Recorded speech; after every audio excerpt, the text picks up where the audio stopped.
અત્યારે તો શાયરી બદલાઈ ગઈ. हाँ हमारा एक जुआनियन में शायरी सांभळेली, यूं तो मैं हर रोज तेरी गली से गुजरता हूँ, तेरी खिड़की खुली रहती है, लेकिन अफसोस इस बात का है कि तेरी जगह तेरी माँ खड़ी रहती है. हाँ हाँ केवी शायरीઓ નાખે છે ખબર નથી, કેવા મજાના આપ છો અને રાત્રે પણ જાણે સૂરજના તાપ છો. કપડા એવા પહેરો છો દરજી છો, દરજીનું માપ છો. હા શાયરીની અત્યારની વાત જ નોખી છે. નહીતર પહેલા તો ગીતો પણ કેવા સરસ મજાના હતા. અત્યારે તો ગીતોની પરાકાષ્ઠા બદલાઈ ગઈ છે, ગીતોના માપ બદલાઈ ગયા છે. કેવા આપણા રૂડા મજાના લોકગીતો, ચાંદો ઉગ્યો ચોકમાં, થયેલ ચાંદો ઉગ્યો ચોકમાં, અવતારે જાતાનો મેળો લાગ્યો અરજણિયા.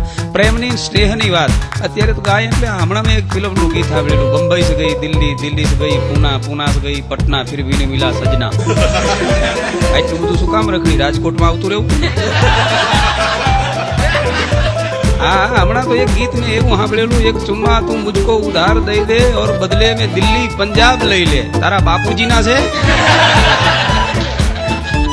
આ ગીતો ક્યાં પુગાડશે એ ખબર નથી. આતી ક્યાં ખંડાલા.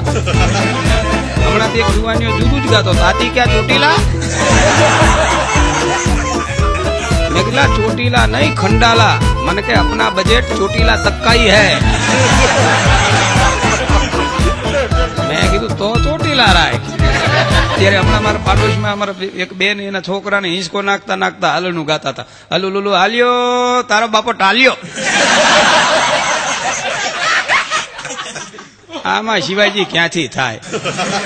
અરે બાપ આને કઈક હારું સંભળાય, આને કઈક હારું જ્ઞાન આપ તો આ થાશે મરદ. અત્યારે બાયુની વાત જ નોખી છે. પેલા સેથો સીધો કરી અને અંદર સિંદૂર પૂરતા, કારણ કે સુહાગની નિશાની છે સેથા સીધા રાખતા. હવે વચ્ચે ડાયવર્જન, પછી ઓલો ડાયવર્જન માં જાય અને પછી રોંગ નંબર આવે રાખે. આ બહુ સમજ્યા જેવું છે.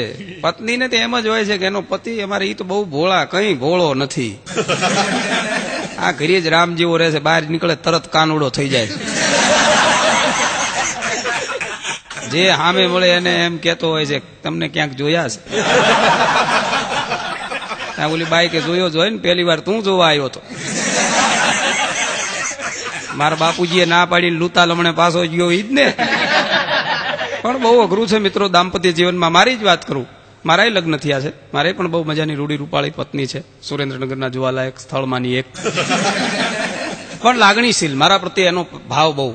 મને એક દી કે બહાર ના નીકળતો, મને તુંકારો દે છે, નોકર ને તમે કે. મારી તો ખબર હોય ને કે ગમે એમ કહીશ તો જવાનો ક્યાં, ગળે બંધાણો છે, ક્યાંય છટકી હકવાનો છે નહીં. નોકર ને તુંકારો ન દેવાય ને કે વયો જાય. એટલે મને તુંકારો દે છે. હું આમ ક્યારેક ખુશ થાઉં ને એટલે હું ડાર્લિંગ કહું છે ને. હું ડાર્લિંગ કહું, મને એક દી કે ડાર્લિંગ ના કહેતો. મેં કીધું કેમ? એ તો આમ તારા પ્રત્યેની મારો ભાવ, તારા પ્રત્યેની મારી લાગણી બોલે. મને કે નહીં ડાર્લિંગ તો બોલીશ જ નહીં કોઈ દી. મેં કીધું કેમ? મને કે આ નોકરીઓ નામ સમજે છે, તમે જતા રહો પછી એ ઈમ બોલાવે ડાર્લિંગ કહીને. મેં કીધું તો કઠણાઈ થાય હો, આ ન કરાય. અમુક વાત કર્યા જેવી હોય અમુક. હા હું એકવાર ઓફિસે ગયેલો તો મારા પટાવાળાએ મારી પાસે રજા માંગી. મારું માથું આજ દુખે છે. માથું દુખે છે તો શું કરવું છે તારે? કામ તો કરવું જોઈએ ને. મને કે તમને માથું દુખે તમે શું કરો? મેં હું તો મારા ઘરે જતો રહું, મારી પત્નીના ખોળામાં માથું મૂકીને સુઈ જાઉં. પત્ની માથે ધીરે ધીરે હાથ ફેરવે એટલે માથું ઉતરી જાય. મને કે ભાભી ઘરે હશે? જોકે મારી પત્ની તો લાગણીશીલ છે એવું નથી. હું એકવાર કલકત્તા ગયેલો. કલકત્તા રિટર્ન ગીતાંજલિ એક્સપ્રેસમાં આવતો હતો. તમે કદાચ છાપામાં વાંચ્યું હોય, ટીવીમાં જોયું હોય તો. બહુ ભયાનક એક્સિડન્ટ થયો નાગપુર પાસે ગામડામાં. રાત્રે 2 વાગે પાટા ઉપરથી 13 ડબ્બા ખડી ગયા. હું 14મા ડબ્બામાં હતો. પણ 6 દિવસે ઘેર પહોંચ્યો એટલે મને એમ હતું કે આવા ભયાનક અકસ્માતમાંથી ઘેર જાઉં છું એટલે પત્ની રાજી થઈ જાય છે, દોડીને મને ભેટી પડશે, આંખમાં જળજળિયા આવી ગયા છે, મને જોઈને કહેશે કે મારું અખંડ વાતણ રહી ગયું, મારો ચૂડી ચાંદલો અમર રહી ગયો. આવા વિચારો મને હતા. પણ ઘરે ગયો એટલે તમામ વિચારો ભસ્મીભૂત થયા. કારણ કે પત્ની બાયણામાં જ છાપું લઈને ઉભેલી મોઢું ચડાવીને. મેં કીધું કેમ આમ? અંદર તો આવવા દે, મોતના મોઢામાંથી આવ્યો છું. મને કે ઈ જ વાત છે આ છાપામાં વાંચ. મેં કીધું તું વાંચ. મને કે જો અકસ્માતમાં જેટલા ગુજરી ગયા એ બધાને સરકારે 2 લાખ આપ્યા. મેં કીધું બીજી વાર જઉં તાર તું માનતા માનજે, તારો ચેક પાસ થઈ જાય. હા, ઘણી અત્યારે જુદા જુદા મંડળોની સ્થાપના થઈ, યુવક મંડળોના. અમારા ગામમાં તો હમણાં વિધવા મંડળની સ્થાપના થઈ. હા, ગામની બધી વિધવા બેનું એ મંડળ કર્યું. એમાં એક નવા તાજા બેન વિધવા થયા. એટલે આખા વિધવા મંડળના બહેનો એ સભા ભરી અને એ જે તાજા વિધવા થયેલા જે સભ્ય બન્યા હતા એને કીધું કે આપણા મંડળ વિશે તમે 2 શબ્દ કહો. એટલે ઓલી બાઈ આવી સભામાં, માઇક પાસે આવીને બોલી કે આપણા મંડળના સભ્ય થવાની મારી વર્ષો જૂની ઈચ્છા આજ તમારા ભાઈએ પૂરી કરી. હું એમ ઈચ્છું કે આપણા મંડળની ઉત્તરોત્તર પ્રગતિ થાવ અને આખા ગામની બહેનોને આપણા મંડળમાં સમાવી લ્યો. અરે આને સમાવીને તારે શું કામ છે? આખા જગતના પુરુષો સામે તો જરાક ધ્યાન કર. પણ બહુ મજાની વાત છે મિત્રો. પતિ પત્નીના સંબંધો તો લાગણીશીલ છે. હું મારી પત્નીને લઈને આબુ ગયેલો. એ આબુ નખી લેક માથે ફરતો હતો. એમાં નખી લેકમાં હંસ અને હંસલી 2 આમ ચાંચમાં ચાંચ બીડાવીને બેઠેલા. મારી પત્નીએ તરત કોણી માર્યો. પક્ષી દેખાડીને મને કે જો આમાંથી કઈક શિખામણ લે. કારણ કે આપણે તો દેશી માણા એટલે છેટા હાલતા હોય ને, વચ્ચે 2 વેતનું અંતર રાખીને હાલતા હોય. આંટો મારીને 1 કલાકે પાછા વળ્યા ને ત્યારે પાછા ઓલા હંસ ને હંસલી આમ ચાંચ બીડાવીને બેઠેલા. મને કે હવે તો સમજ 1 કલાક થઈ. પછી મેં કીધું તું સમજ, ધ્યાનથી જો, હંસ ઈની છે, હંસલી બદલાઈ ગઈ.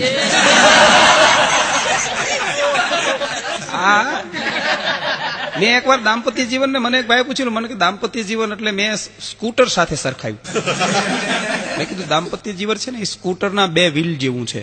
તે એક જણ ઓડિયન્સ માંથી બોલ્યો, મને કે એમાં સ્પેર વ્હીલ હોય. એક પત્નીમાં ગળગળા થઈ જાય છે, તું સ્પેર વ્હીલ ની ક્યાં માંડસ?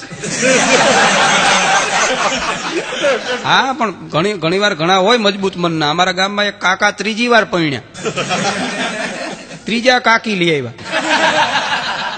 માતાજીના મઢે પગે લાગવા જાય ને છેડાછીડી છોડવા માટે, એ માતાજીના મઢે કાકો ને કાકી પગે લાગતા. તમે કાકીએ આંખ ઉગાડ જોયું ત્યાં સામે 2 ગોખલા. એક ગોખલામાં માતાજીના ફળા અને બીજા ગોખલામાં 2 ચૂંદડી, એક લાલ ને બીજી લીલી. કાકીએ તરત કાકાને કીધું આમાં તો માતાજી આ ગોખલામાં, પણ આ બીજા ગોખલામાં ચૂંદડી છે ની. કાકો ઠાવકું મોટું રાખીને કે તારા પેલા 2 હતી ને એની યાદગીરી છે. એકને લાલ કલર ગમતો તો એની લાલ, બીજીને લીલો ગમતો તો એની લીલી. તને કયો કલર ગમે છે? આ તો કાકીએ માથાની ફરેલી. હો, એ કે રાખો હવે અહીં ચૂંદડીની જગ્યાએ ટોપિયું ટીંગાય છે, ટોપિયું.